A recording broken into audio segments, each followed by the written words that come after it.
மிகவும் எழுப்புதலை உண்டாக்குவதற்காக யாருமே வாசிக்க விரும்பாத சபைகளிலே மறைத்து வைத்துக் கொள்வார்கள்.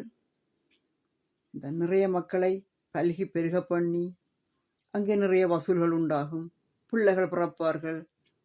பழைய ஏற்பாட்டில் உள்ள ஆசீர்வாத வாக்குத்தத்த வசனங்களை எல்லாம் அடிச்சு எழுதி ஒட்டி நெத்தியில எல்லாம் ஒட்டி, இப்பொழுது நாங்கள் புதிய ஏற்பாட்டு காலத்தில் உள்ளோம். திரு இரத்த உடன்படிக்கையின் ஒப்பு கொடுக்கப்பட்ட பிள்ளைகளாயிருக்கிறோம் என்பதை நினைவு கூறும் பொருட்டு வாசிக்கிறேன். மத்தேயு 24 அதிகாரம்தான். பிரட்டி என் உயிருள்ள நாட்கள் வரைக்கும் இதை நான் உங்களுக்கு சொல்லுவேன். அப்புறம் ஒவ்வொருத்தருடைய விழித்தெழும்புதல்களும் தான் இங்கே எங்களுக்கு தேவையான விஷயங்கள். அப்பொழுது அநேகர் இடரல் அடைந்து ஒருவரை ஒருவர் காட்டி கொடுத்து ஒருவரை ஒருவர் பகைப்பார்கள்.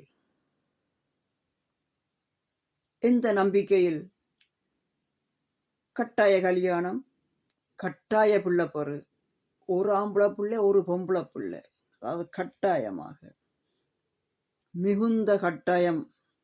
எங்கே ஒரு கட்டாயம் இருக்கிறதோ, எங்கே ஒரு மன வைராக்கியம் இருக்கிறதோ அது தகர்க்கப்படும்.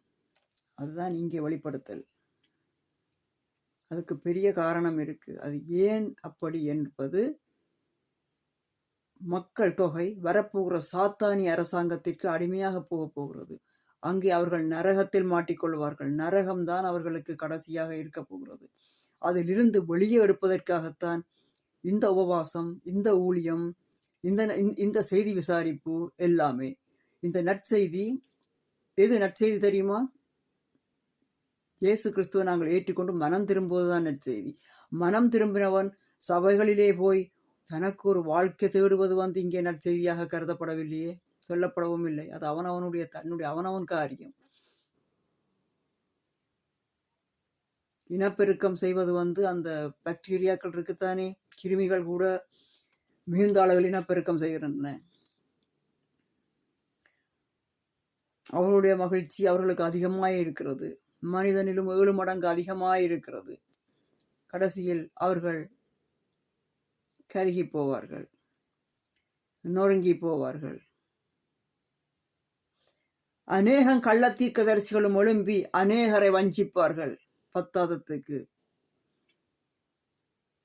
வாதைகளில் அம்புட்டு கடைசியாக இயேசுவாவது வரமாட்டாரா, எங்களை காப்பாற்ற மாட்டாரா என்று கதறும் போது, அழும்போது வருவது கள்ளத்தீர்க்கதரிசி வருவான். அக்கிரமம் மிகுதியாவதினால் அநேகருடைய அன்பு தணிந்து போம்.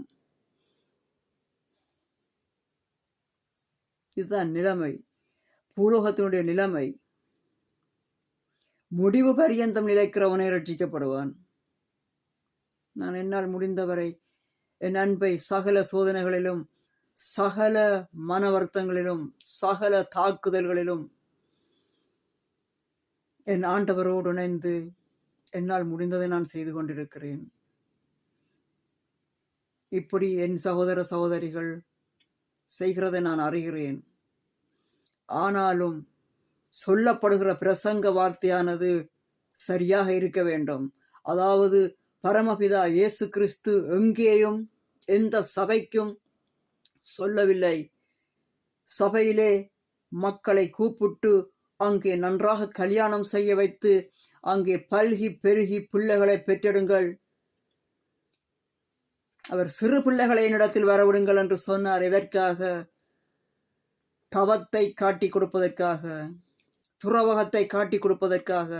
துறவகத்தின் தேவன், அதாவது மனிதர்களை தேவ தூதர்கள் போல்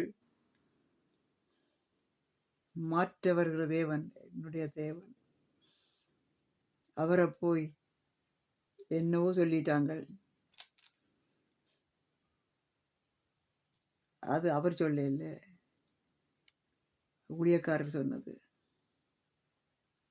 அவர் சொல்லுவதை நீங்கள் யாரும் இல்லாத இடத்தில், எந்த கருப்பாடுகளோ எந்த நரிகளோ இல்லாத இடத்தில் நீங்கள் தேவனோடு பேசுங்கள், அவர் உங்களுக்கு சத்தியத்தை வெளிப்படுத்துவார்.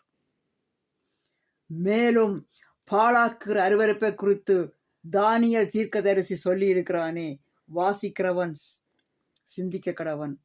நீங்கள் அதை பரிசுத்த தலத்தில் நிற்க காணும் போது மனம் திரும்பி ஒரு நிலைக்கு வருவீர்கள். அதுதான் அந்த பரிசுத்த ஸ்தலம்.